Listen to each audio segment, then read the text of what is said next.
모딜리아니 어떠셨어요? 모딜리아니 딱 보셨을 때 처음. 여자분들이 많이 좋아하실 것 같은데. 어? 신동엽이요?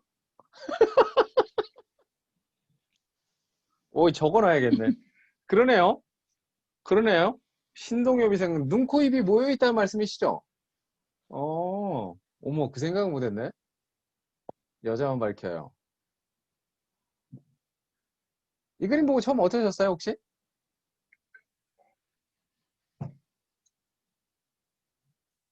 괴기스러운 느낌.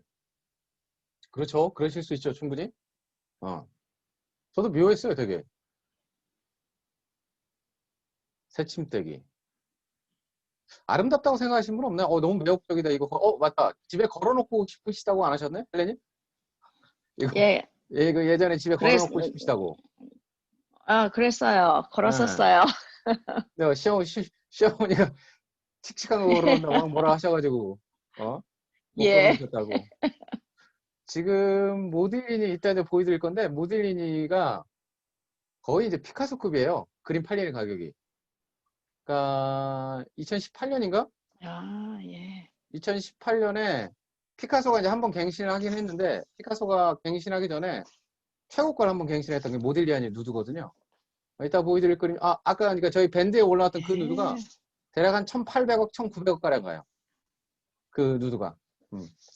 근데 이제 모딜리아니 갖고 있는 가장 큰 특징 중에 하나는 얘가 이제 그거죠. 이 화가가 갖고 있는, 왜 우리 그런 거 있잖아요. 이렇게 루벤스라든가 피카소 같은 화가보다는 왜 화가는 좀 그런 느낌 들어야 하지 않나요? 뭔가 좀 불쌍하고, 신비. 뭔가 좀 불쌍하고, 애가 좀 안 됐어. 그래가지고 막 삶이 고달프고, 그러다가 막 열심히 뭔가 열정을 불태우는데, 결국 살아 생전에 하나도 빛을 못 보고 이제 죽었을 때 느끼는 그 안타까움. 그렇죠. 요절. 예술가를 신화로 만드는 가장 큰 요소 중에 하나는 저 개인적으로 요절인 것 같아요. 유절. 요절. 일찍 죽어야 돼요. 너무 오래 살면은 은근히 멋없어요. 그렇죠. 딱 고흐, 뭐, 요런 라인이에요. 비슷해요. 고흐, 로트렉. 로트렉도 들어가나? 저번 시간에 했던 저기 누구냐, 실내. 요 라인이에요. 삶에서 정말로 그만의 독자적인 화풍을 만들긴 했으나 네. 그 진가를 죽은 다음에서야 비로소 이제 확인했던 그 예술가 중에 한 명이 모딜리아니. 그래서 그림을 보고 있으면 그림이 좀 묘해요. 그러니까 신비롭다고 해야 하나? 그런 신비로운 분위기를 네. 만들었던 게 모딜리아니인데, 생긴 것도 그러죠. 얼굴은 전체적으로 다 타원형이에요. 길쭉한 타원형이고, 목도 이렇게 기다랗게 늘려서. 그러니까 그만의 그리고, 전형적인 트레이드 마크죠. 자신만의 트레이드 마크. 그리고 그 오묘한 색채감까지. 이게 모딜리아니 트레이드 마크인데, 몇 개를 이렇게 그 작품 세계에 어떻게 느껴지는지보다는 과연 얘가 어떤 식으로 해서 왜 이게 나왔는지 그 메인이 되는 내용 조금 설명드리고 시작을 하겠습니다. 모딜리아니 집에 걸어놓으면 이뻐요. 생각보다. 헬렌님 일부러 사진인데 생각보다 이뻐요. 모딜리아니 그림이 집에 걸어놓으면은 인테리어로 되게 뭔가 우아하고 근사해요. 글쎄, 이런 그림, 그렇다니까요. 네, 질리지 않아요. 질리지 않는 그림 중에 하나가 모딜리아니의 어떤 작품 세계이기도 해요. 그러니까 그렇게 비싸게 샀겠죠. 응? 돈 주고. 우선 모딜리아니의 비극적인 모딜리아니도 34살에 죽는데 그의 죽음이 유달리 안타까운 까닭은 왜 그러냐면 잘생겼어요. 어, 모딜리아니 처음에 백원식 저는 씨보다 더 잘생긴 것 같은데. 이름 듣고 여자인 줄 알았거든요. 엄청 잘생겼죠. 왁구 자체가 예. 왁구 자체가 딱 봐도 이 품종 어딘 것 같으세요? 모딜리아니. 여 밑에 보시면 밑에 동네 애들이죠. 지중해 쪽 애들. 모딜리아니, 아마데오 모딜리아니이기 때문에 이름 자체가 얘는 저기예요. 저기 이탈리아예요, 이탈리아. 이탈리아 유택의 이탈리아인. 음, 어. 그래서 여기는 저기 뭐냐 그 토스카나 지방이 밑에 내려가면 항구 있거든요. 르부아른가라는 항구가 있어요. 거기에서 이제 태어난 애 중에 하나가 이제 모딜리아니라고 보시면 되고요.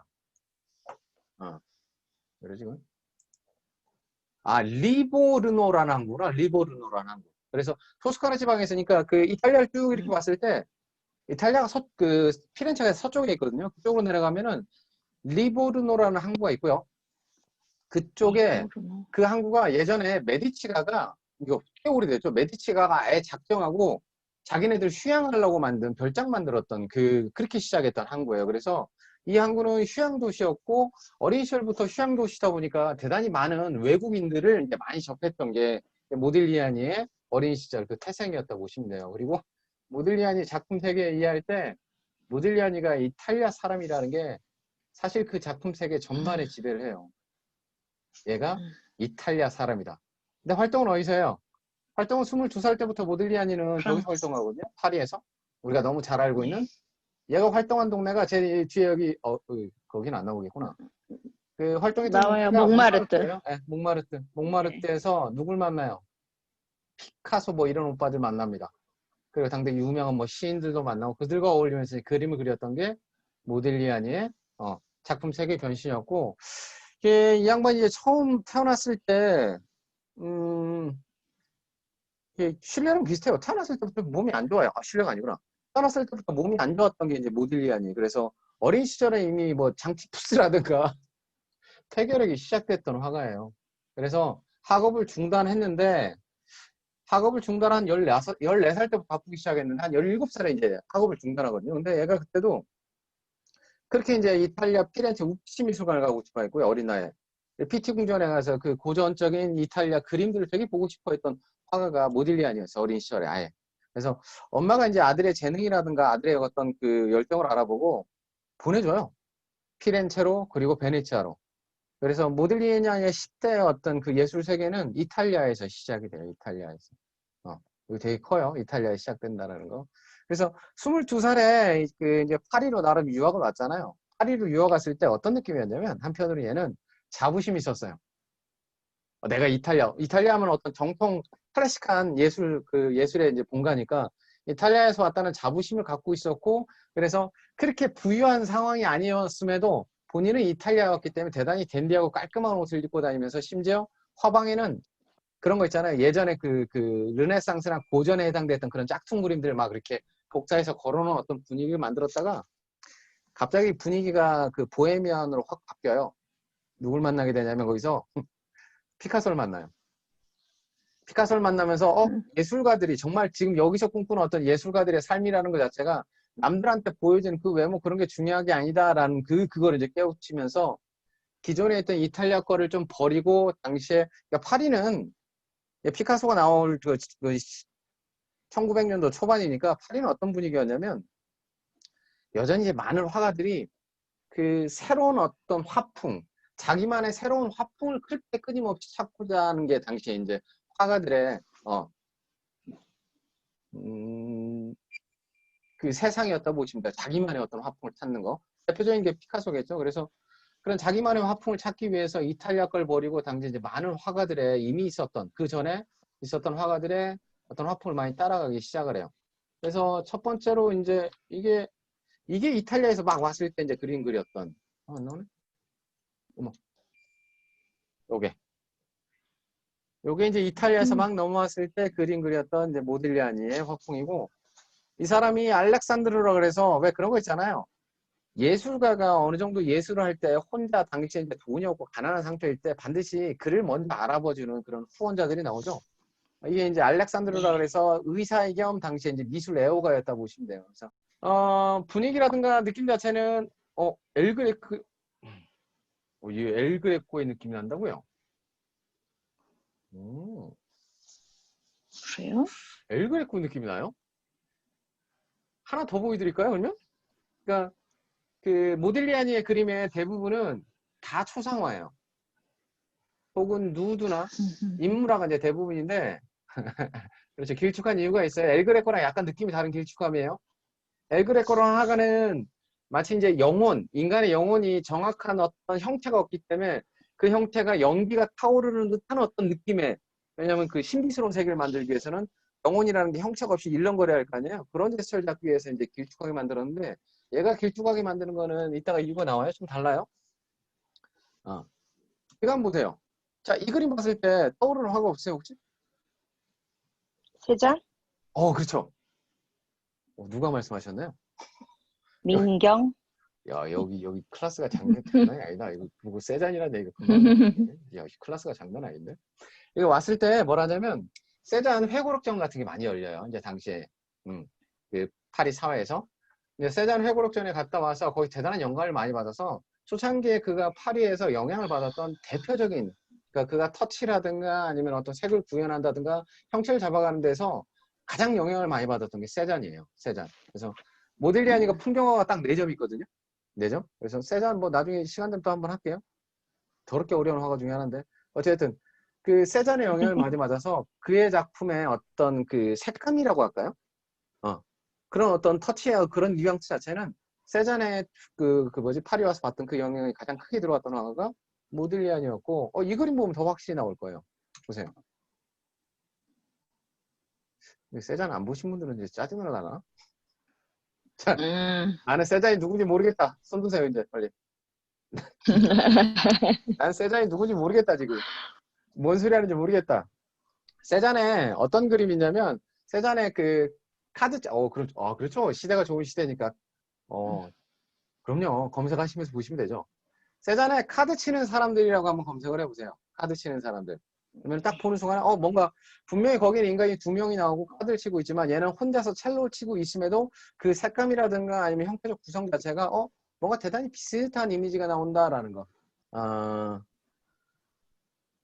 세잔은 거의 화가들의 화가에 해당되는 화가예요.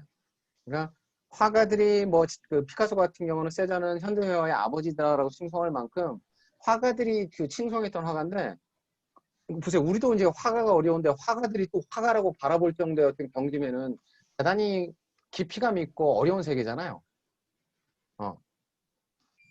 근데 그 세잔이 만든 가장 큰 특징은 일반 사람들이 딱 봤을 때 뭐 크게 감동적이고 좋아 막 전율할 것 같아 감동적 이런 느낌은 사실 많이 못 받아요. 세잔은.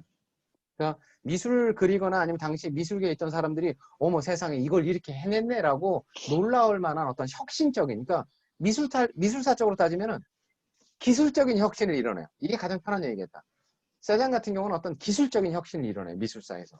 그래서 현대 미술이 열릴 수 있는 피카소라든가 마티스가 기어나올 수 있는 발판을 깔아줬던 게 이제 세잔이었다 보시면 돼요. 그러니까 당연히 우리는 피카소도 힘들고 마티스도 힘든데 세상이 걔네가 우와 저기 뒷다다라고 외치고 있으니 어려울 수밖에 없는 화가라고 보시면 되는데 어쨌든 간에 이제 그가 만들었던 전체적인 어떤 그 뭐랄까요 삼각형이나 아니면 원이나 혹은 그 원 기둥 같은 그 틀을 바탕으로 색면을 칠했던 세잔의 어떤 기법 혹은 색을 이렇게 덧입혔던 세잔의 어떤 스타일이 초반에 모딜리안의 어떤 세계를 많이 장식한다라고 보시면 돼요. 세잔의 영향만 받은 게 아니고요. 이것도 하나 보여드릴까요? 이거 딱 봤을 때 생각나는 화가 없으세요 혹시?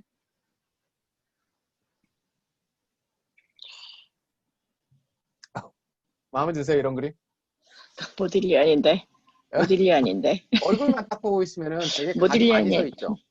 각이 많이 서 있고 약간 시점 자체가 많이 다양해요. 비교적. 그래서 이 작품 같은 경우는 당시에 제가 목마를 때에서 누구랑 이거 모딜리아니 검색하면은 모딜리아니 자서전 중에 모딜리아니가 당시에 피카소하고 그럼요. 피카소하고 어울렸던 사진이 나와요. 그래서 색채적인 거 어떤 면을 쓰는 거는 세잔의 영향을 되게 많이 받았고 또 인물을 다루는 어떤 거는 또 피카소의 영향을 받으면서 그러니까 생각을 해보세요. 이탈리아에서 온 촌뚜기 화가가 뭔가 왔더니 어머 세상에 이탈리아에서는 그렸던 그림들 그 아카데믹하고 클래식한 것들을 와서 봤더니 어머 다 고리타분한 게 돼버린 게 파리였단 말이에요. 어. 그렇죠. 이런 아저씨 길에서 만나면 그런 느낌도 들겠네요. 무섭기도 하겠다. 더군다나 이제 눈을 안 그리니까 눈동자를 안 그리니까 더 그런 느낌이 많이 드실 아마 모딜리아니 그림을 좋아하는 다수와 반대로 모딜리아니 그림을 썩 마음에 들지 않아 하시는 분들의 가장 큰 특징은 저게 아닌가라 생각이 들어요. 눈을 안 그려서 보는 사람을 하여금 그런 뭐랄까요 기괴하다라는 말이 나올 만큼 그런 느낌을 잡아내는 거. 어쨌든 그래서 피카소 영향을 받아가면서 이렇게 당대 어떻게 보면은 파리를 문화예술의 심장부 파리를 주름 잡아 그곳에 이제 뜨고 있는 가장 핫한 어떤 기법들을 초반에 대단히 많이 받아 썼던 게 모딜리아니의 초창기의 어떤 그림의 스타일이었다고 보시면 돼요. 또 하나는 자 세잔, 피카소 영향 되게 많이 나오죠? 혹시 이 사람 보면서 이 그림은 느낌 어떠세요?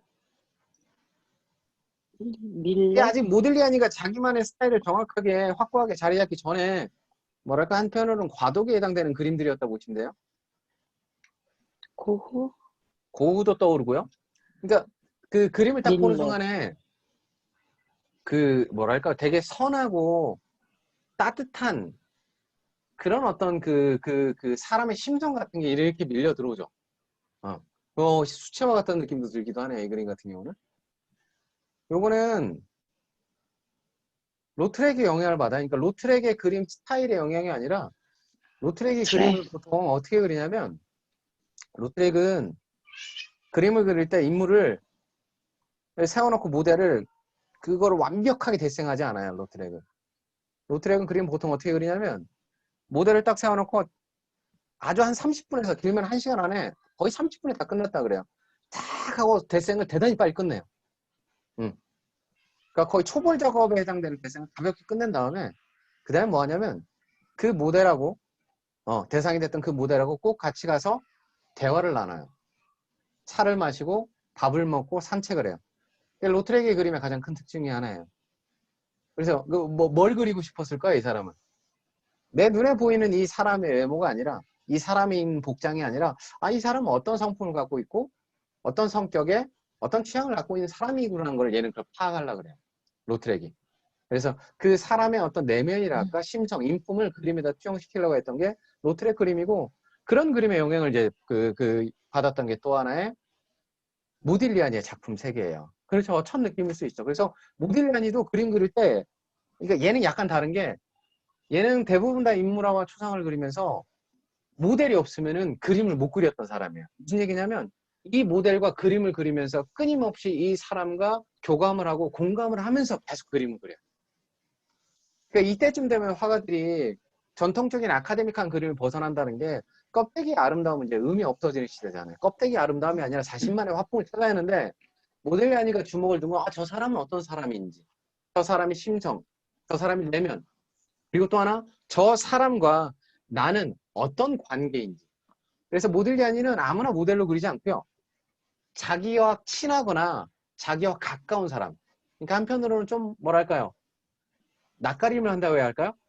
음, 그렇게 해서 자기랑 교감할 수 있는 사람을 항상 모델로 썼던 게 모딜리아니의 그림의 세계의 특징이었다고 보시면 돼요. 그래서 여기까지 계속 나올 건데 모딜리아니 눈깔 왜 안 그렸을까? 눈알. 사실은 뭐 이게 가장 중요한 얘기다. 모딜리아니 눈알을 왜 안 그렸을까요? 눈알을. 왜 안 그렸을까요? 이 다음 그림 있나? 없네? 모딜리아니 눈알을 왜 안 그렸을까요? 좀만 생각해 보세요. 왜 눈을 안 그렸을까? 물론 근데 뒤져보면은 인터넷엔 그렇게 나와요. 뭐 자기들 이따가 나오는 그의 어 조광지처 여자 그의 영원한 모델 잔나한테 안 해줘. 당신의 영혼을 알게 되면 그때 눈을 그리겠어. 뭐 이런 멘트를 친다는데 그걸로 크게 와닿지 않고 어, 당신의 영혼을 다할 때 눈알을 그리겠대요. 근데 그건 이제 걔가 그런 뭐 모르겠어요. 그렇게 그렸다 치지만 눈을 안 그렸을 때 왜 안 그렸을 때 이 사람들한테 어떤 느낌을 받아갈까? 그리고 진짜 왜 안 그렸을까? 왜 안 그랬을까요? 눈알을. 제가 잠깐 방금 말씀드렸는데 어떤 한 사람을 알고 싶잖아요. 그 한 사람을 알고 싶을 때 걔가 원했던 건 이 눈이라는 거는 그렇죠. 눈이라는 거는 항상 그 대상이 세상을 바라보는 통로잖아요. 눈이라는 건 항상 그 대상이 세상을 바라보는 통로죠. 거꾸로 생각하시면 그 눈이 열려 있으면은 그 대상의 내면으로 들어갈 수가 있죠. 보는 사람들이. 음, 음, 어. 보는 사람이 이 인물, 초상화 속의 인물의 어떤 그 내면 세계로 쉽게 빨려 들어갈 수 있는 게 공태영님 말씀하신 게 맞아요. 그 내면 세계로 들어가는 어떤 통로 역할로 눈을 의도적으로 비워놨다라고 해석하는 사람도 있고요. 그레이스님 말도 맞죠? 미완성이죠. 음, 미완성. 활용 정점이라고 하죠. 마지막 눈 그리는 게 우리나라에서도. 그래서 미완성을 음, 추구했기 때문에 그걸 남겨놨다라는 얘기도 있고. 모딜리아니가 자기만의 작품 세계를 추구할 때 첫 번째로 와서 세잔의 영향을 가장 많이 받았고 그래서 그의 터치라든가 색을 쓰는 어떤 그 다루는 방식은 세잔의 영향이 제일 컸고 형태를 만들어가는 것도요. 보시면. 두 번째는 피카소가 어울렸기 때문에 피카소를 통해서 아까 말씀드린 그런 각진 거 다양한 어떤 시점에 어떤 희한한 형태의 얼굴이 나오기 시작했다라는 거. 그리고 피카소 때문에 얘가 이제 그 댄디했던 애가 대단히 보헤미안 같은 자유로운 어떤 방랑자의 느낌을 그때부터 가지기 시작했다라는 거.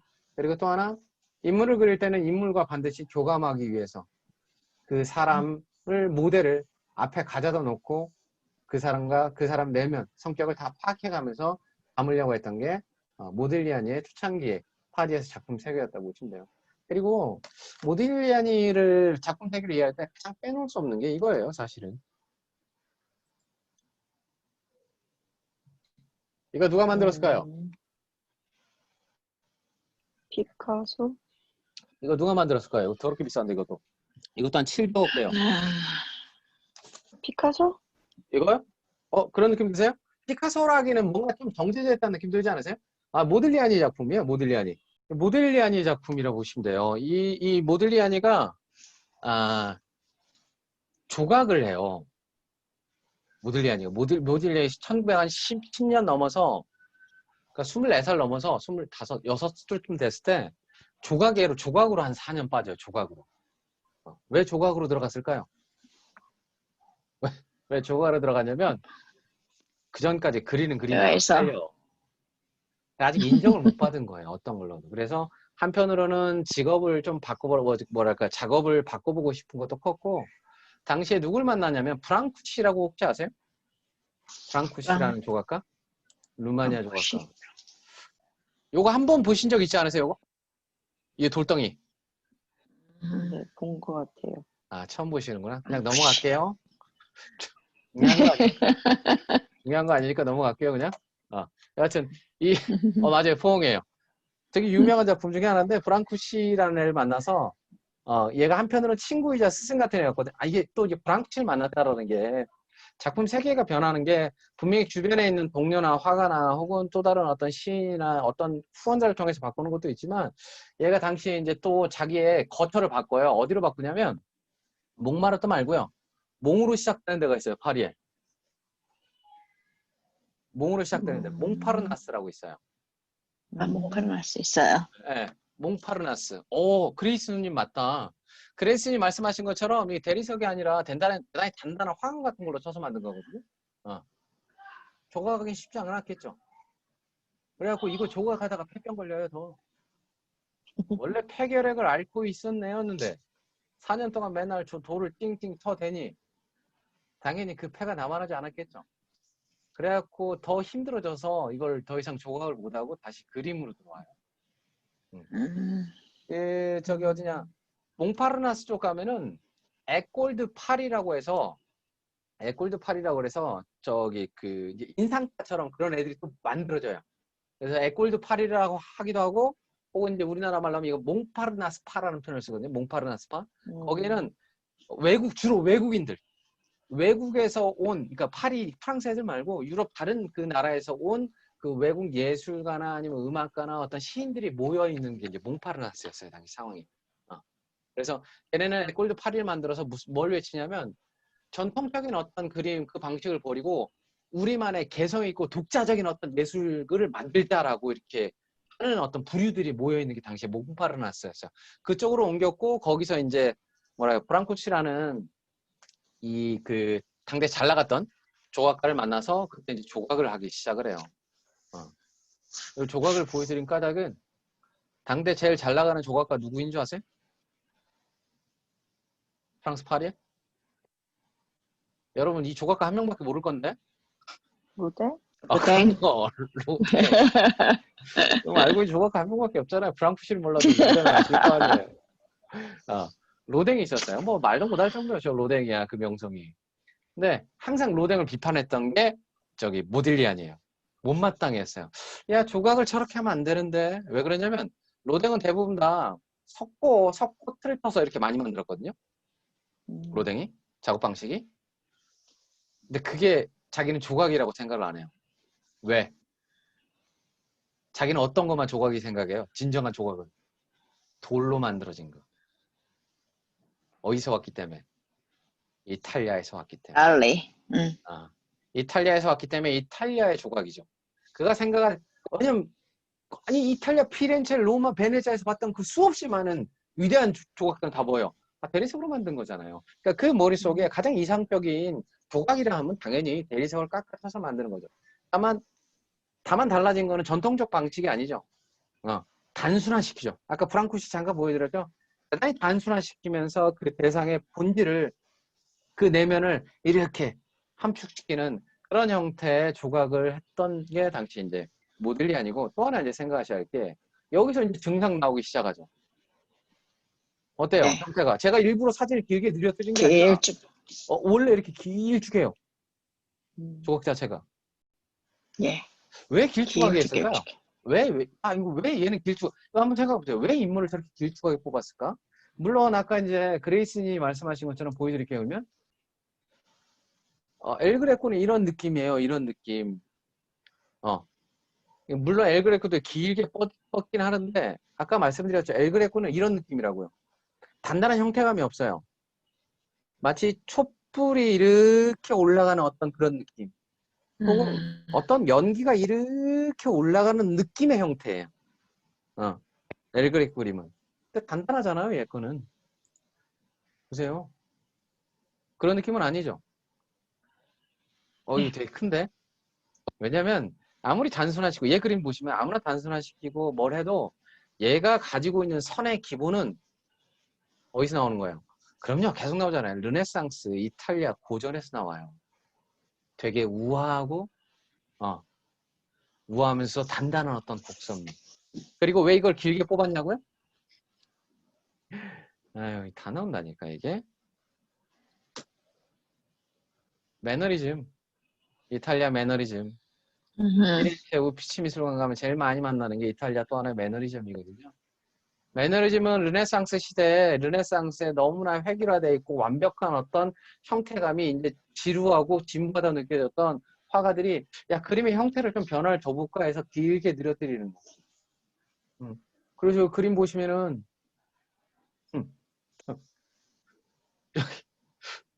이 그림 솔직히 제일, 애기가 너무 좀 징그럽지 않나요? 징그러워. 형태는 몸. 애기인데 뭐랄까요? 뭐 말할 수 없이 뭐 아니. 이상한 징그러. 성모래야 기, 몸도 보세요. 몸도 길게 늘어뜨려놨죠. 뭔가 목도 마찬가지고. 저 얼굴 보세요. 얼굴하고 목 예. 정확하죠? 이해 예. 되시겠죠? 그래서 그 모딜리아니를 이해할 때 가장 중요한 것 중에 하나는, 여기 보시면은 보세요. 여기 쭉 늘어진 어떤 형태감들, 이런 것들이 모딜리아니한테 강력하니까, 제가 아까 초반에 시작하자마자 말씀드렸던 것처럼 그가 토스카나 지방 그 항구 도시에서 태어나서 이탈리아 초창기의 그 청소년기의 이탈리아 예술과 그 전통적인 것들을 배우고 봤던 그 어떤 자부심이, 파리에 들어가서 그게 되게 그 뭐죠, 구닥다리 같다고 하지만, 왜 그런 거 있잖아요. 내가 갖고 있는 그 태생 천성에 들어가 버린 어떤 그 DNA처럼, 그게 이제 끊임없이 자기의 독자적인 화풍으로 넘어가는데 발현이 되는 거라고 생각하시면 돼요. 심지어 그림도 비슷한 게 있어요. 이런 게.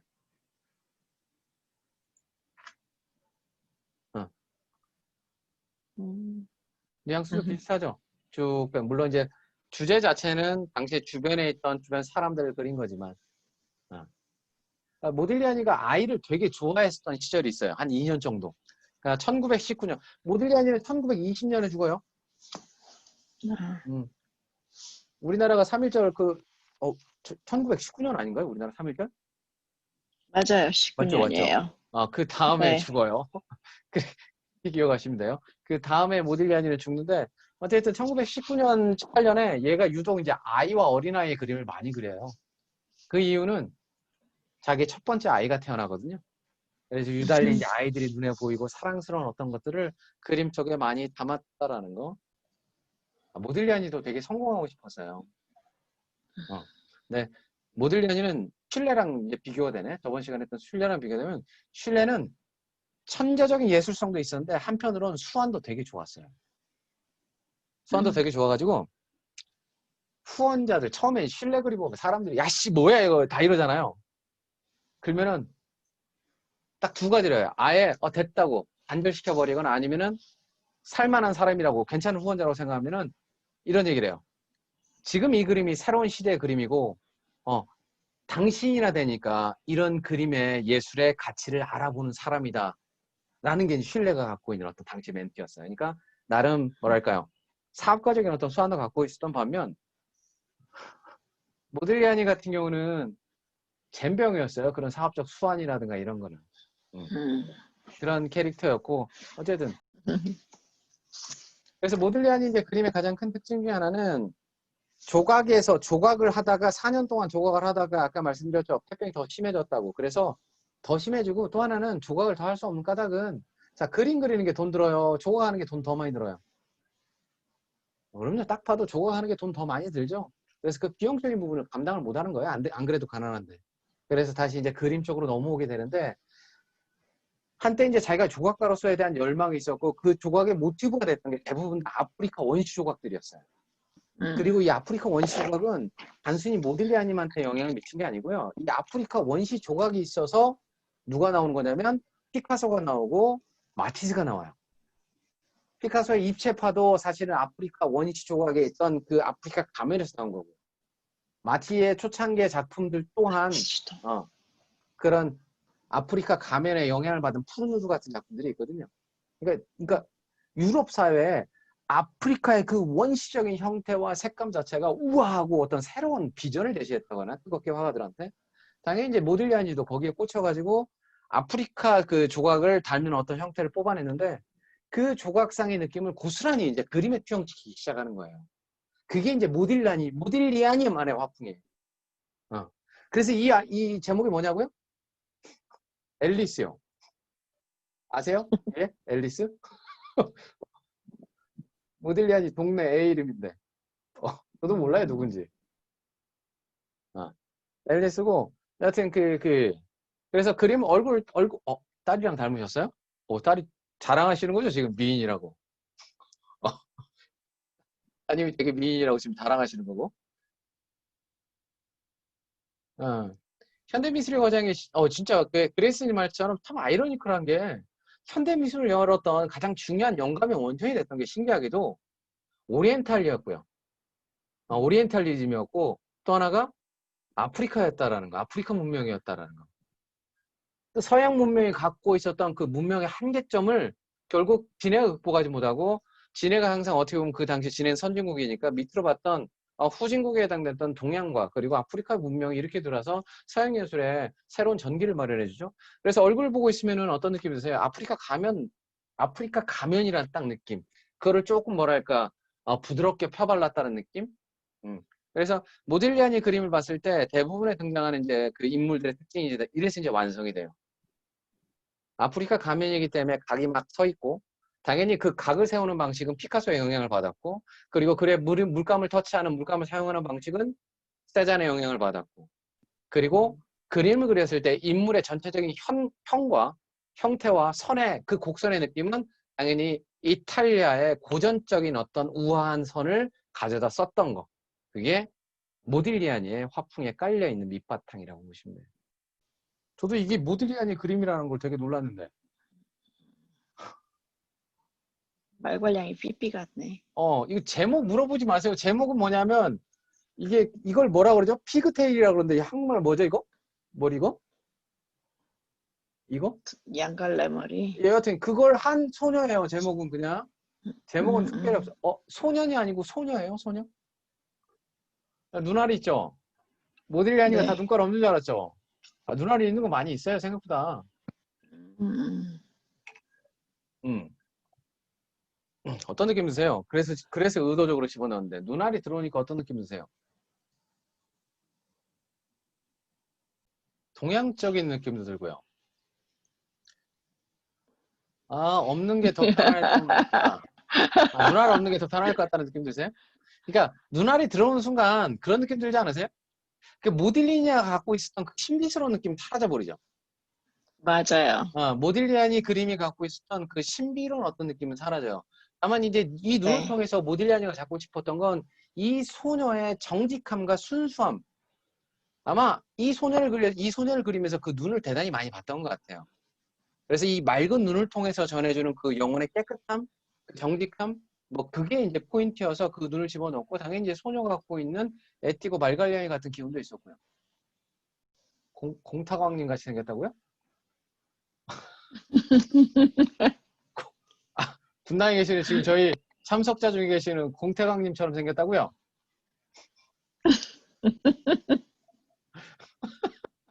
그렇죠. 얼굴 안 보인다고 이제 막 던지시는 거죠. 친해진 거니까 괜찮으세요. 그렇게 하셔도 마음대로 하세요.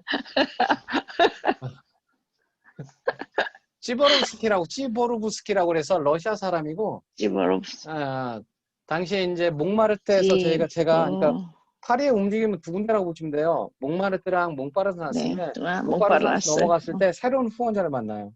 이게 이제 찌보르브스키라는 이 예수 그 후원자인데 어떻게 보면 모딜리아니 그 예술 세계에 가장 비중 있는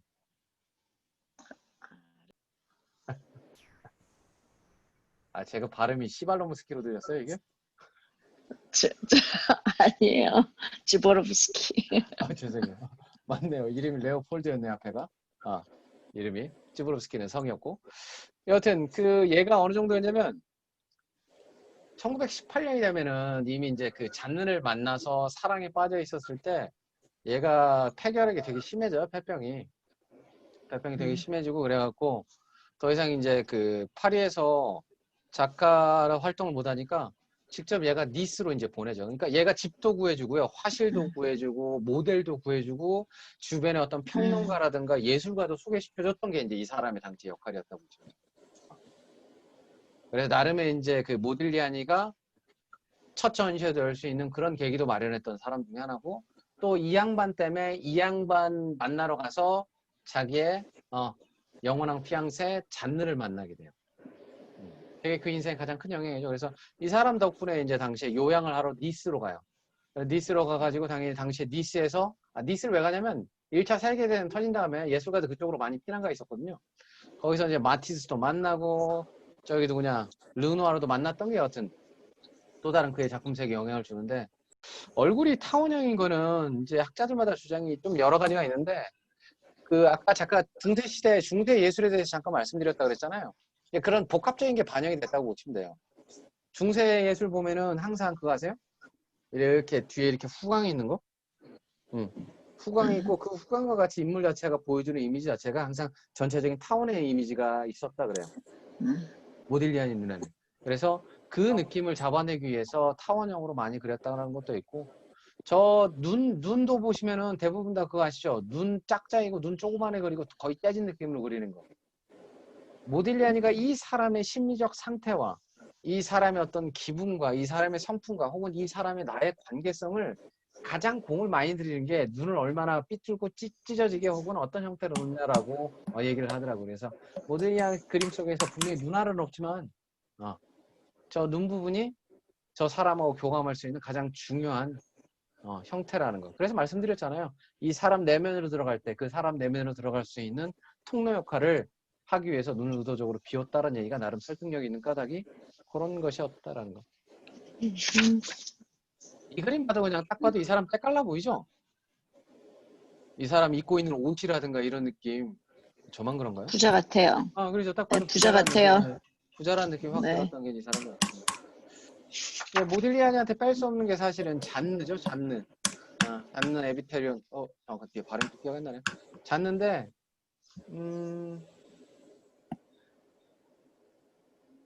어떻게 보면 모딜리안이라는 제 개인적인 얘기인데 모딜리안이라는 예술가가 어떻게 보면 가지고 있는 어떤 신화적인 거 지금의 천문학적인 아까 말씀드렸죠. 그림 하나에 이제 뭐 천몇백억씩 팔리는 그런 천문학적으로 가는데 가장 큰 역할을 한 게 사실은 저는 이 안에 잔느가 아닌가라는 생각이 들어요.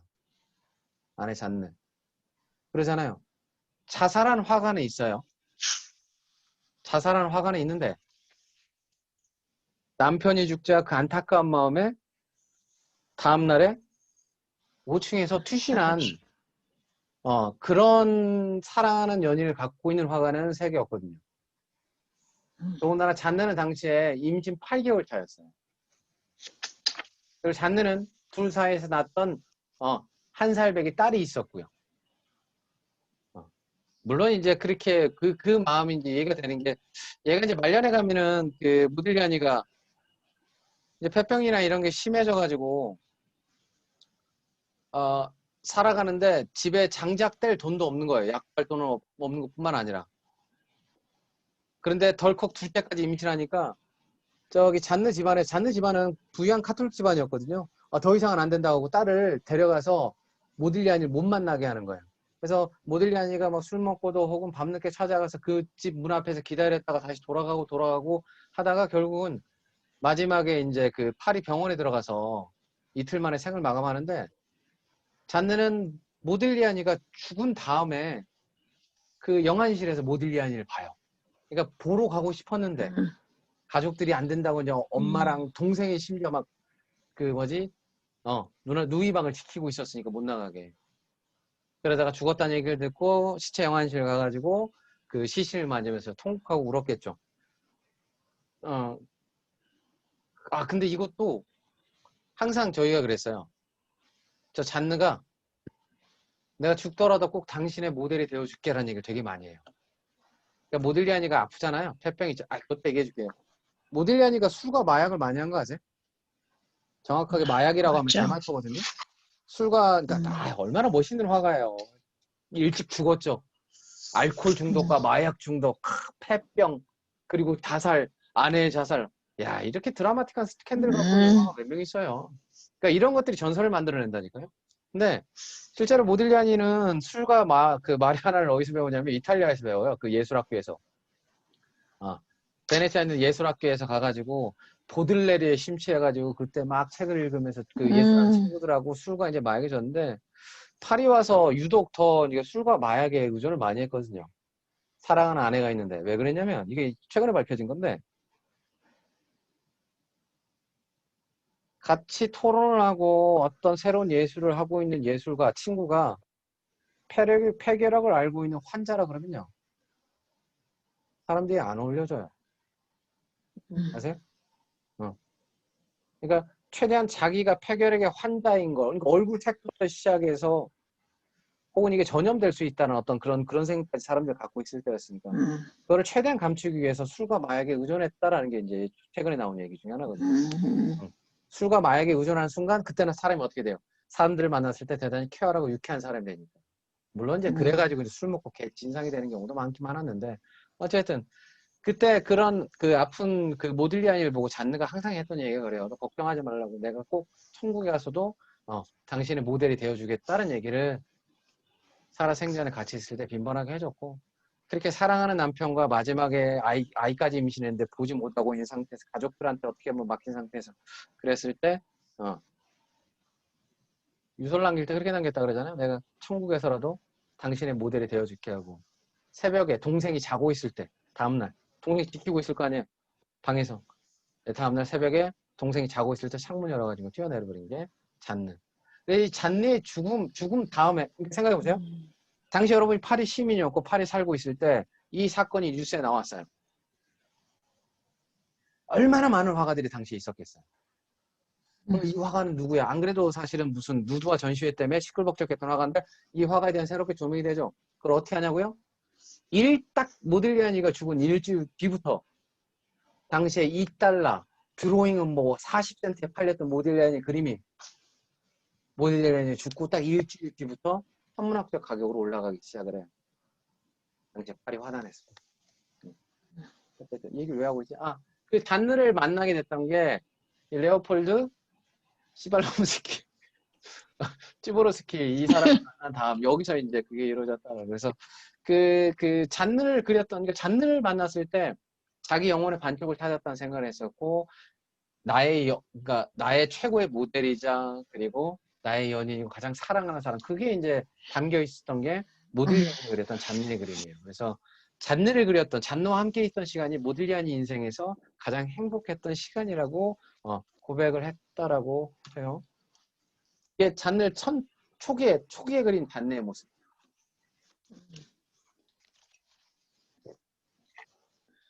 딱 나오죠. 형태감 자체가 강렬한 이탈리아 아프리카의 어떤 조각상의 형상. 그 형상에 길게 빼있는 목, 기다란 목. 그리고 아직 채워지지 않는 두 눈. 이게 잔느를 깊이 이제 들어오기 전에 왜 그렇잖아요. 여러분들 연애를 할 때 상대가 쉽고 편안해 보이지는 않죠. 그리고 초창기에는 뭐랄까 내 모습을 다 보이지 않고 잔뜩 꾸며진 모습을 보여줄 거 아니에요. 그 잔뜩 꾸며져 있는 그 잔내의 모습을 그렸던 게 이 작품. 어떻게 이거? 그래 보이네요. 네? 되게 세련되고 매혹적이지 않나요? 네. 여성적인 끌림. 아, 저만 멋져요. 그런가? 좀 뇌세적이다는 느낌 들지 않으세요? 네, 매력 있어요. 이때 얘 나이가 17? 아닌데 한 30대는데 보이는데. 무슨 소리세요? 22살에 뛰어내리는데 22살에 뛰어내려. 쌩얼이라고요? 아, 제 생각으로는 풀 메이크업 한 아, 느낌인데? 음, 음. 아, 잔느가 노안이에요. 그러니까 이쁘긴 한데 사진들 몇 개 보면은 노안이에요, 노안. 그리고 이제 이때부터 음, 이제 그 그림이 이제 확 달라지기 시작을 해. 둘이 사랑이 나눈 다음부터. 이게 잔느의 느낌. 우리가 흔히 알고 있는 모딜리아니의 어떤 전형적인 그만의 이제 스타일이 묻어나오기 시작하죠. 아, 얼굴을 길게 그리니까 늙어 보인다고요? 오, 그러네요. 아까 말씀드린 것처럼 그 밑바닥에 뭐가 있었다. 이탈리아가 있었고 초창기 파리 왔을 때 어떤 영향을 받아서 그것들이 사실 종합돼서 갔다. 그 맥락만 잡고 그냥 천천히 다 감상하시면 되고 다만 이제 그 스토리 중에서 몽마르트에서 몽파르나스 그리고 몽파르나스에 다시 파리로 돌아와서 잔느를 만나고 잔느랑 어떤 3년간의 연애를 했다. 뭐 그 정도 스토리만 알고 보셔도 그러니까 제가 이제 모들리안을 준비하면서 지금까지 했던 화가들 중에 사실은 제일 그 뭐랄까요 조금 복잡하지 않았던 화가 중에 한 명이었던 것 같아요. 응. 좀 명확하게 뭔가 보인다라는 거. 작품 세계가 어떤 거고 뒤지면은 뒤졌더니 이 사람이 결국 이탈리아에서 끄집어왔던 것들이 나중에 파리에서 유행했던 것들랑 이렇게 오버랩 돼갖고 만들어졌구나라는 게 좀 명확하게 보이는 화고 이 그림이 커요 사실은. 왜 계속 긴 목이 나오는지 긴 목이 나오는지 아까 이제 보티첼리. 그 매너리즘 음, 말씀드렸는데 이거예요 이거. 에, 모딜리아니의 그림의 그 긴 곡선은 사실 여기서 나와요. 보티첼리의 비너스의 그래, 탄생. 사실 이거 비율 안 맞아요. 비율이 안 맞는 그 인체해부학적으로 비율이 안 맞는 그림이에요. 중심이 넘는 그림. 팔이 너무 길고 여자의 한쪽 네. 팔 같은 경우는 지금 오른쪽 팔은 완전히 탈골돼서 좀 빠졌죠. 이 모딜리아니 어떤 작품 세계에 가장 중요한 역할을 했던 게 제가 계속 이탈리아라고 말씀드렸고 피렌체라고 말씀드렸던 까닭이 이런 거예요. 네. 그가 받았던 아름다움, 그러니까 사람마다 그 취향은 변치 않아요. 취향은 쉽게 안 변해요. 네. 그 자기가 받았던 어떤 예술의 아름다움에 대한 취향, 그런 취향이 저렇게 길게 빠져있는 어떤 곡선, 늘어진 선. 그게 고스란히 연결되면 이게 나오잖아요. 예. 이해되시겠죠, 이제? 어. 예. 다만 이제 눈에 대해서 정말 저 눈을 왜 안 그렸을까? 내면에 들어가는 톤일까? 뭘까요, 저게? 영혼을 채워주는 걸까요? 어떻게 생각되세요, 그 눈? 눈도 보시면 아까 말씀드린 것처럼 짝짝이에요. 똑같이 안 그리고 크기도 다르고 눈도 위치가 지멋대로 해요.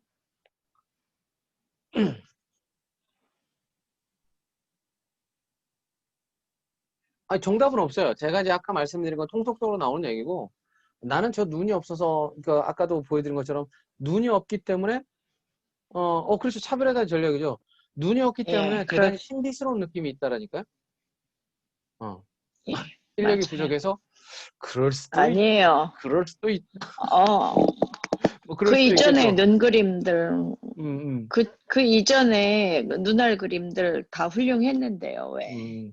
그래서 뭐 일부러 안 그 그린 게. 잔나한테 했던 얘기도 너의 영혼을 다 알게 됐을 네. 때 비로소 그려줄게라는 얘기가 이따 나와요. 잔는 눈이 있는 그림도.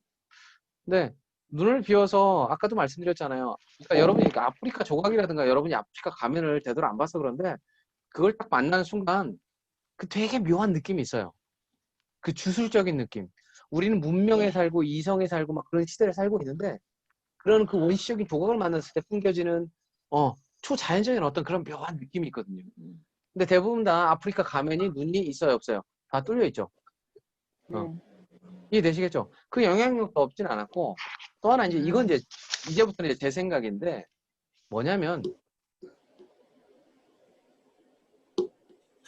이게 본다는 게 내가 본다는 게 사실은 보는 자가 항상 강한 자잖아요. 보여지는 자는 약자가 되고 다시 보는 자가 항상 강자죠. 보여지는 자는 약자고. 학창시절 가만히 생각해 보세요. 예. 학창시절에 골목 가다가 일진 언니들한테 만나면 언니들이 딱 부르죠. 야, 일로 와봐. 일진 언니들이 뭐예요? 제일 먼저 오면. 야, 씨, 눈 깔아. 눈가라.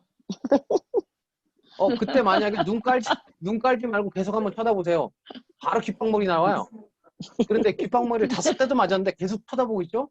제가 감히 말씀드리는데 걔네들 그냥 가요. 돈 달라고 안 하고. 그러니까 사람이 쳐다본다는 게 얼마나 강력한 힘이 있다는 걸 사람들이 잘 모르거든요. 그래서 보는 자가 항상 강자고 우리나라 조선시대도 보세요. 성은이 망극하옵니다. 계속 고개 숙이고 있죠. 누구만 보고 있어? 그럼요. 회장님 자리도 마찬가지고 왕만 내려다보고 있잖아요. 보는 자가 강자라니까요. 아유, 안 믿으시네. 맞아요. 교회 다니시는 분 계세요? 교회? 항상 그분이 쳐다보고 계시죠, 여러분을. 그분이 쳐다보고 계시죠. 근데 여러분 봐요, 못 봐요? 못 보죠. 그죠. 강자와 약자 이렇게 만들어진다니까요. 그래서 여러분 밤거리 예, 가시다가도 재밌다니까. 밤거리 가시다가도 예. 아무도 없는데 예. 누가 날 쳐다보는 느낌이 있어요. 얼마나 무서운데요. 맞아요. 시선에 대한 얘기일 수도 있어요. 제 개인적인 견해는 상대가 눈이 없죠. 보는 관람객이 뭐가 되는 거예요? 한편으로는 강자가 되는 거예요. 이 그림을 지배할 수 있는. 아세요? 보는 이 대상이 날 쳐다보지 않게 온전히 내가 이 그림을 지배하고 이 사람이 느끼는 감정 모든 거를 다 내가 가져가고 지배할 수 있는. 그러니까 감성을 모두 내가 그냥 마음껏 어떻게 간다 그럴까? 내가 리드한다. 예, 뭐 그런 뉘앙스의 그런 걸 보여주는 게 사실은 눈이 없는 그 눈이 비어 있을 때 느껴지는 그림의 감각이 아닐까. 그러니까 다른 그림보다 눈이 없을 때 훨씬 더 사람들은 이 그림과 소통과 교감을 한다는 거예요. 상대가 날 보고 있지 않기 때문에 내가 마음껏 볼 수 있잖아요. 어떻게 보면 뭐 강자와 약자, 갑과 을의 어떤 제스처긴 한데 그렇기 때문에 훨씬 더 모딜리아니 그림이 사람들한테 매료되고 매력적이지 않나라는 거. 대표적인 가장 유명한 그림 중에 하나죠. 이것도 다 지금 잤네요. 보여드리는 건 아넬 그린 거. 네, 자, 이거. 요 그림은 유달리 몸이 오뚜기처럼 생겼죠. 쭉 가다가. 네. 임신했나? 야, 진짜 여자분들은 기가 막히다. 전 이거 나중에 뒤지다가 이거 임신했다는 걸 봐야지. 아, 그래서 저렇게 그려놓은 거구나 라는데 이거 어떻게 알았대? 맞아요. 임신했을 때. 아내가 임신했을 때 아내를 임신하는 그 잔느를 바라보는 모딜리아니와 임신한 아내가 지금 어떤 상태, 어떤 기분인지가 그림에 저는 가장 공감이 많이 됐던 그림 중에 하나. 아, 둘 다 지금 가장 행복한 시기에 있구나. 첫 딸을 임신했을 때. 가장 어떤 그 행복한 어떤 시절을 보내고 있을 당시에 아내의 모습. 그가 느끼는 어떤 행복한 가정의 모습. 저는 이게 이제 이 그림, 이제 보이네, 이게 임신한 게. 색감에서도 보이네요. 네? 아, 색감에서도 그렇죠. 노란색을 썼고 머리를 지금 올백을 했잖아요. 예, 예. 보통 남자들이 이렇게 올림머리 한 여성에서 뭔가를 느낀다고 하더라고. 그건 있어요. 여자들 머리 이렇게 네. 풀고 있다가 머리 이렇게 네. 묶을 때 네. 그 여우 같은 애들은 그런 거 많이 쓰잖아요. 이제 남자들 이렇게 어필할 때 이렇게 끈 물고 이렇게 이거 네. 실제로 머리 올리는 게 훨씬 남자들 그 여성적인 어떤 매력을 느끼다고 많이 하거든요. 네. 좀 뭔가가 성숙미, 여성의 성숙미가 보여요 그림에서. 되게 따뜻한, 그러니까 여자 느낌도 있고 저 한편으로는 그 엄마가 돼가는 엄마가 돼가는 여성에서 엄마가 되는 그 따뜻한 엄마의 어떤 사랑 뭐 그런 저는 제스처도 받았던. 사실 모딜리아니 그림 보면서 그렇게 많이 교감을 못해가지고 제가 하여튼 그런 그림 중에 하나가 저는 이거였던 것 같아요. 그리고 이 연도가 17, 18, 19, 20년 딱 한 4년 정도가 아니라 20년은 거의 안 되죠. 20년 1월 달에 이제 죽으니까 한 3, 4년 정도가 이 둘이 이제 사랑하고 여튼 아기도 낳고 했던 시간인데 이때 이제 그림이 되게 많이 그려져요. 그래서 정확하게 1918년 정도만 나오지 몇 월 달이라고 나온 건 이제 자료가 없어요. 해석을 하시는 거예요. 1918년에 11월 달에 첫째 딸을 낳아요. 그게 니스에서 아까 말씀드렸죠. 요양원. 뉴스에서. 그래서 11월 달에 딸을 낳아요. 1918년. 그리고 1919년에 또 둘째를 임신을 해요. 그 말씀 왜 드리자면 저희 이 그림이 1919년에 그렸거든요. 그러니까 이게 11월 달에 임신을 하는데 19년에 이게 둘째 갖기 전이 아니었을까라는 느낌. 제 개인적인 유추로는 둘째 갖기 전, 둘째를 이제 막 만들려는 단내. 저만 그렇게 느껴지나요? 샤워하고 나온 느낌? 네, 샤워하고. 저만 그렇게 본다. 여튼 그래서 재밌는 건 그러니까 1919년 말쯤 가면은 잔느를 제대로 그려요. 눈을. 예, 이거예요. 지금까지 이미지랑 다르죠? 와. 다르죠? 전혀 다른 네. 여자라는 느낌 드시죠? 지금까지 여자는 그냥 푸근하고 되게 수동적이고 따뜻하고 뭐 내성적이고 그냥 여보 그렇게 하세요. 저는 괜찮아요. 뭐 이런 제스처였다면 전혀 그런 느낌이 아니죠. 대단히 당당하고 독립적인 어떤 여성상, 자기의 어떤 생각과 주관을 갖고 있는 여자. 제가 긴 얘기했네요. 박문기 님이 딱 한편으로 끝내요. 차도녀보다는 딱 그죠? 세다. 많아요. 세다. 하나로 끝나는. 네, 맞아요. 그 제스처를 갖고 있어요, 사실은. 모델리안이. 그래서 마지막 눈을 그려줬죠. 그려줬는데 왜 이걸 보여드리냐면 원래 잔느가 왜 모딜리안을 만났겠어요? 당연히 화방에서 만났죠. 얘도 화가였어요, 화가. 화가였다가 사랑하는 아내를 다양하게 표현해 줬네요. 그렇죠. 우리 안에도 사실 다양한 모습이 있잖아요. 모든 사람 안에는 하나의 사람. 그러니까 외모로 그리면은 한 사람이 계속 나오겠죠. 두 개 나오겠네요. 메이크업 전, 메이크업 한 후. 두 개의 이미지가 나오는데 보고 있으면 정말 한 여자인가라는 생각이 드는 만큼 한 사람의 영혼을 그렸다라는 거, 그 사람의 내면 세계를 그렸다라는 거, 그리고 중요한 건 그 사람의 내면 세계에 멈추는 게 아니라 그 그리고 있는 당사자와 나와의 어떤 그 관계, 그 소통까지도 이제 그림에 담으려고 했던 그게 들어가 있기 때문에 보는 사람들로 하여금 더욱더 인물에 대한 혹은 초상화에 대한 몰입도를 높인다라는 거겠죠. 여튼 얘가 이제 여류 화가고 나름 그림을 잘 그렸어요. 그러다가 이제 모딜리안을 만나면서 자기의 어떤 재능보다는 남편 사랑하는 사람 위해서 모델이 돼주고 그를 위해서 아낌없이 지원해주는 그런 선택을 했다라는 거. 그러니까 이게 뭐냐면 보통 사람들이 막 아유 남편 죽었다 끼얹는 애 갖고 아유 저 맹한 게 아니고 대단히 자기의 어떤 주체적이고 독립적이고 자기의 어떤 주관을 갖고 있었던 여자라는 거를 제가 이제 사실은 말씀드리고 싶었던 거예요. 사랑 때문에 죽었으니까 다 죽어요. 그런 개념이 아니었다고 확실한 거예요. 그리고 모르겠어요. 그 소설을 쓴다면 그 전부터 계속 고흐 때부터 나온 얘기가 그거였어요. 파리에서 새로운 화가들의 자기만의 화풍, 새로운 혁신적인 그림을 그리기 위해서 가장 중요한 것 중에 하나는 스캔들이에요. 얼마나 시끄러운 어떤 이슈가 될 수 있냐라는 거. 그래서 화가들 중에서 이런 얘기가 나더라죠. 고흐 때도. 화가가 자살을 하고 나면 화가의 명성과 그림값은 천장부로 오른다라는 게 당시에 파리의 예술가에서 비일비재 퍼져 있었던 불문율 중에 하나였어요. 그래서 오히려 저는 그 생각까지 드는 게 남편을 잃은 서글픔과 힘겨운 것도 있었겠지만 자신의 죽음으로 남편의 어떤 예술에 대한 어떤 거를 증명하고 싶었던 게 아니었을까라는 뭐 죽은 자는 얘기 없으니까 막 소설 쓴다면 그런 부분도 없진 않았을까. 그냥 사랑에 목매하고 슬퍼가 아니라 더 큰 사랑. 그런 것도 담겨 있지 않았을까. 라는 생각이 있어요. 왜냐면 말했잖아. 내가 당신의 모델이 천국에서도 모델이 되어주겠다라는 그 약속. 그리고 모딜리아니의, 모딜리아니가 사실 멘트를 그렇게 쳤으면 안 되죠, 죽을 때. 천국에서 나의 모델이 되어줘, 뭐 그런 유언을 남겼으면 안 되는데, 어찌됐든 간에. 그래서 주체적인 여자였다라는 걸 좀 말씀드리고 싶어서 그랬고, 그리고 모딜리아니가 한번 이제 세간에 살아있을 당시 이름을 알린 게 있었어요. 이름을 알린 건 뭐냐면, 모딜리아니가 첫 전시회를 하거든요. 1919년에? 8년인가?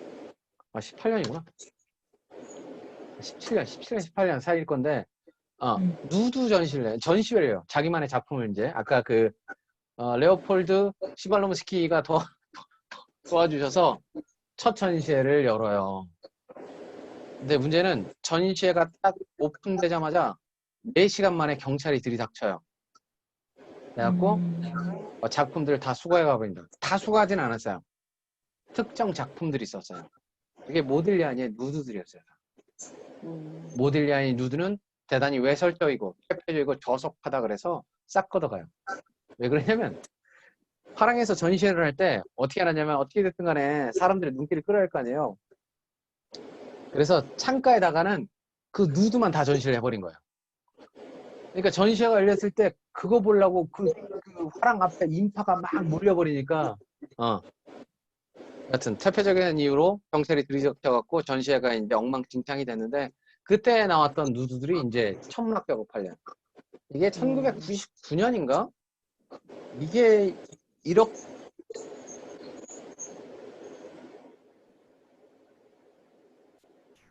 얼마더라? 1억 달러?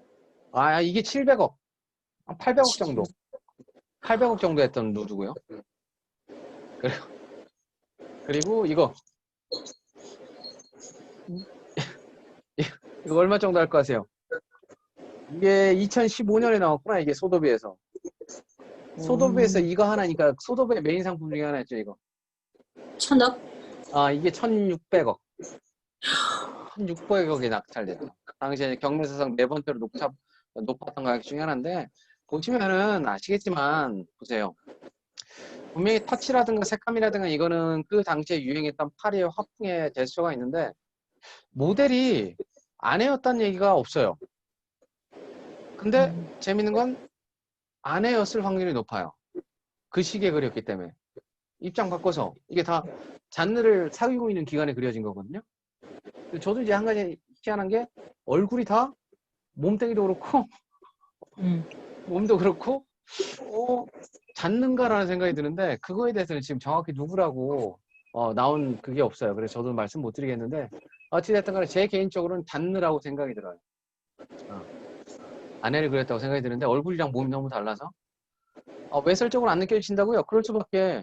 색감이나 터치 같은 경우는 당시에 유행했던 그 프랑스 파리의 화풍들 흔히 많이 썼던 화풍들이었는데 이 제스처라든가 형태감 자체가 이거 혹시 이 그림 기억나세요? 이 그림 아실라나? 오달리스크. 아시겠죠? 네. 그러니까 항상 말씀드린 것처럼 얘 그림 세계는 대단히 명료하다니 심플해요. 다른 화가들보다. 당시에 파리에서 유행했던 파리에서 파리를 지배하고 있었던 새로운 어떤 화풍들 새로운 세계를 열어줬던 어떤 그런 요소들 세잔, 로드링 뭐 이런 것들 그거랑 그가 태생적으로 갖고 왔던 이탈리아의 것들 도전적인 것들 그것들이 이렇게 결합돼서 모딜리아니의 고유한 화풍을 만들었다라고 보시면 돼요. 독자적인. 딱 봐도 자세나 포즈나 모든 게 여기서 다 끄집어왔죠. 다만 이걸 어떻게 현대적인 해석과 이것도 이게 문제였어요 사실은. 이거는 잔느 같네요. 에? 얘는 잔느 같네. 이게 문제였어요 이게. 왜냐면은 우선은 가장 큰 게 여기에 지금도 그러죠. 우리나라도 이거 근본은 안 나오게 돼 있죠. 털의 요게 이제 당시에 완전히 퇴폐적이다, 외설적이다 그래갖고 요 그림 때문에 이제 싹 들이닥쳤고 그렇기 때문에 당연히 저 개인적으로도 이거 진짜로 이게 지금 별로 화질이 안 좋구나. 그 에로틱하다는 단어가 이렇게 뜨거울 수 있구나. 에로틱하다는 게 이렇게 뜨거울 수 있구나라는 느낌을 줬던 어떤 누드와의 개인적으로 와 소리 나왔던. 그리고 지금 봐도 오 하고 이렇게 뒤에 누구 있나 이렇게 보게 되죠. 이렇게 혹시 너무 지금도 그러잖아요. 당시에는 그래서 이게 문제됐고 이게 가장 비싸게 팔려요. 아까 1,600억이었다면 이게 거의 한 2,000억 넘게 팔려요. 프리츠 경매에서. 되게 재밌잖아요. 근데 누드가 재밌는 게 특징이 뭐냐면 여러 느낌이 있어요. 대단히 육감적이거든요. 육감적인데 뭔가 우수에 젖어 있어요. 그러니까 얘 그림의 특징이에요, 항상. 육감적인데 어떤 우수에 젖어 있고 어떤 애환이 있고 그러면서도 대단히 신비로운 어떤 느낌. 인간의 어떤 감성적인 거를 건드려가면서 그런 에로티시를 만들었던 게 이제 그 뭐지 모딜리아니의 누드의 그 세계였다고 보시면 돼요. 또 하나는 이 작품이 이렇게 비싸게 팔린 거는 아까 말씀드렸죠. 경찰이 폐쇄시켰다고. 이게 뭘 의미하는 거냐면요. 예술에서는 이 사건이 뭘 의미해요? 하나의 저항인 거예요. 기성세대화. 그리고 공고히 경고히 만들어져 있던 그 구태제에 대한 저항처럼 이렇게 사람들이 인식되는 거죠. 얘가 의도한 건 아니겠지만은 하지 말라는 거에 대한 금기에 대한 저항과 반항의 어떤 제스처 되죠. 그런 스캔들의 이미지까지도 그림의 수사가 되죠. 그 가치가. 2,000원에 팔리고 뭐 그랬던 게 이것도 보면은 이렇게 음모까지 훌렁 내놓고 저렇게 뒤로 팔 제끼고 누드 그린 거 유명한 거 있어요, 없어요? 기억나세요 혹시? 떠올리는 거 되게 유명한 거 하나 있는데 올랭피 아닌데. 올랭피아? 올랭피아는 털액이 없어요. 크루즈? 그럼요, 이거 고야. 고야의 이 누드가 주는 느낌은 이제 비교가 확 되죠. 은근히 정말 부드럽게 은은하게 펼쳐진 어떤 여성의 육체에 대한 어떤 감상이라면 이거보다가 이제 확 느껴지실 거예요. 몸이 불타고 있죠. 이 여자가 갖고 있는 어떤 몸의 뜨거운 어떤 느낌까지도 전해주는 그만한 에로티시죠. 그리고 이게 유일한 모딜리아니의 자화상. 자화상. 모딜리아니의 자화상. 죽기 얼마 전에 그린 거예요. 죽기 얼마 전에. 전 딱 보면은 이 사람의 성품이 어떤 사람이었겠구나. 그냥 이 그림이 다 느껴져요. 어떤 사람이었겠구나라는 거. 그러니까 자기 입속은 제대로 못 챙기고 그냥 이렇게 그러고 살았겠구나. 속된 말로 호락호락하다는 느낌? 그런 느낌. 예술가로서. 더군다나 이제 폐결핵이라든가 이런 것들이 이제 심해져서 몸이 여의치 않은 상황이었거든요, 계속. 그 상황에서 이제 그린 본인이 마지막 작품인지를 알고 그랬을까? 그것까지는 모르겠고 하여튼 그렸던 마지막 유작과 같은 자화상. 어떠세요, 이거는? 사실 모딜리아니는 제가 이렇게 많이 써드릴 게 아닌데 같이 막 얘기를 해야 하는 건데 말씀드렸잖아요. 모딜리아니의 그림. 그러니까 그 인상파 넘어와서 모든 그림들이 갖고 있는 대표적인 특징은 더 이상 아름다운 겉모습이 아니라는 거. 완벽한 사실적인 모습이 아니라는 거. 얼마나 그 사람을 느끼게 해주는 거. 그래서 그림을 보는 사람이 혹은 화가가 느꼈던 그 당사자의 어떤 심리적 상태, 내면 세계, 그리고 그걸 바라보는 관람객과의 어떤 교감, 그것까지도 탁월한 천재성을 갖고 있었던 게 모딜리아니고, 이 모딜리아니의 화풍이라는 게 그래서 이렇게 완성됐다라는 것까지 설명드리고 시간 좀 많이 돼서 제가 오늘도 저거 잔느도 그림 그렸어요. 잔느 그림 하나 보여드릴게요. 아내 그렸던 그림. 잔느가 그렸던 거예요. 후기에 어떠세요? 그린 거예요? 예? 후기에 그린 거예요? 초기예요? 후기예요? 후기? 요게 초기에 그랬어요. 초기. 그러니까 그 뭐지? 잔느가 모딜리아니 만나서 아내로서의 삶을 살기 전에. 제가 말씀드렸잖아요. 얘도 예술가였다고. 초기. 어떻게 또 해니가 그린 거랑 비슷한가요? 해니 그림하고 비슷해요? 그런 느낌 있나요? 저 이거 좋은데요? 이거 괜찮으세요? 네. 멋진데. 아니, 그러니까 괜찮. 그 뭐지? 감각이 자화상. 살아있다니까 예술성 있는? 예. 이거 잔느 작품이라고요? 이게 잔느가 그렸다고요? 잔느가 모딜리아니가 아니라 그렸다고? 잔느가 원래 예술가라고 말씀드렸잖아요. 그러면 잔느 자화상이에요? 아, 자화상? 잔느 자화상이에요. 자기가 그랬던 자화상. 여기는 제가 못 찾았는데 네. 잔느가 자화 누드상도 있어요. 보통은 여자가 스스로 자기 누드상을 안 그리거든요. 그러니까 어떤 스타일인지 좀 보셔야 한다. 대단히 그러니까 우리가 생각했던 것만큼 아까 말씀드렸죠. 순정적이고 뭐 여리고 여릴 뭐 그런 스타일은 아니에요. 자기 어떤 주체적인 생각과 어떤 독립심이 있던 여자 중에 하나였다고 보시면 되고요.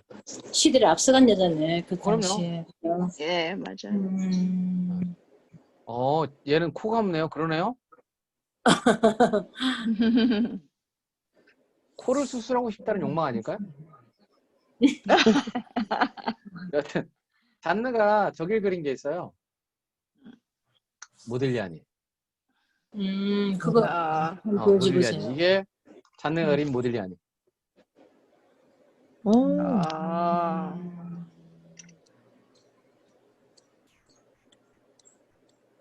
어떠세요? 얘 죽어가고 있죠? 예, 딱 병색이 보자마자 그냥 있어요. 폐병 환자가 곱게 차려입었다는 느낌밖에 안 드는데 잔느가 그렸던 당시에 모딜리아니.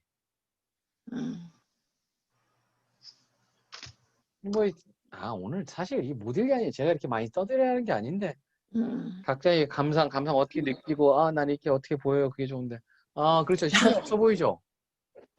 마약과 술에 중독돼 있었고 그렇지 않으면은 폐결핵이라든가 이런 아픈 게 이렇게 나오고 한편으로는 평온해 색감 보이고요. 자체도 응? 색감 자체도 음, 톤이 났고. 그렇죠. 침전돼 있다 그러죠. 삶의 어떤 힘겨움 속에서 이렇게 침전돼 있으면서도 그러면서도 따뜻한 마음을 갖고 있는 어떤 사람? 이게 이제 이거 잔느가 당시에 그렸던 거. 이 친구도 대단하네요. 느낌이.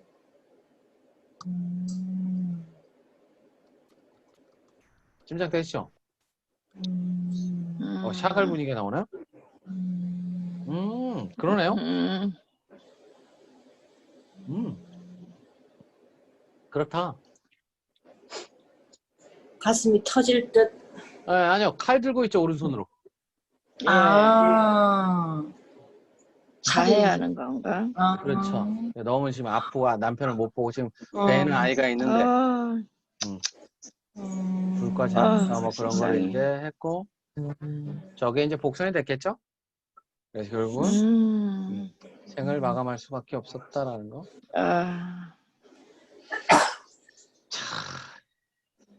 마음 아프네요. 자, 오늘 여기까지 하도록 하겠습니다.